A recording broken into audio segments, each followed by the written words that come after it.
Big Smack burger, the sauce, I don't use mayonnaise in my sauce. My base is sour cream or Greek yogurt, okay? For every 6 burgers, about a cup of that, 2 tablespoons of Worcestershire, about 3 tablespoons of relish, and about 1/4 to 1/3 of a cup of ketchup, salt and pepper.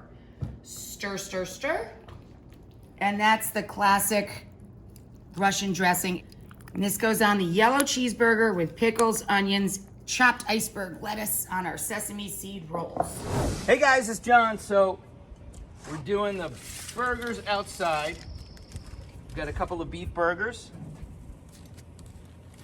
and a whole bunch of Impossible burgers. I've got my grill nice and hot and all oiled up.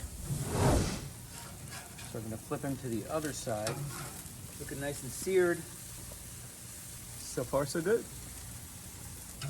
So these burgers are looking pretty good.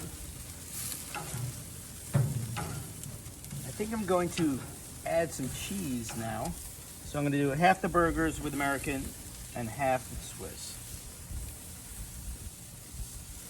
So for the Big Smack, we have an even layer of pickles, an even layer of onions, and some chopped iceberg. John pulled these off the grill a couple minutes ago, so I just flashed them under the broiler to heat up the cheese again. And we're gonna top the Big Smack with our traditional sauce, horseradish ranch sauce burger with Swiss.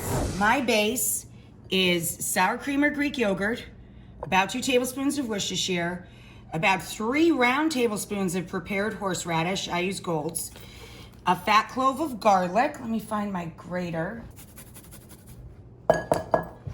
And then we're gonna ranch it up with dill, chive, and parsley. Big old fat handful, about 1/4 of a cup packed. Run your knife through it. And of course, salt and pepper. This is gonna go on the burger or plant-based product with Swiss cheese and pickles and lettuce. These are the horseradish burgers. So we're gonna take our Swiss patty, put that on caramelized onion, sliced cornichon or pickle, top it with our Swiss burger and our special horseradish spicy ranch with dill, parsley, chive, and garlic.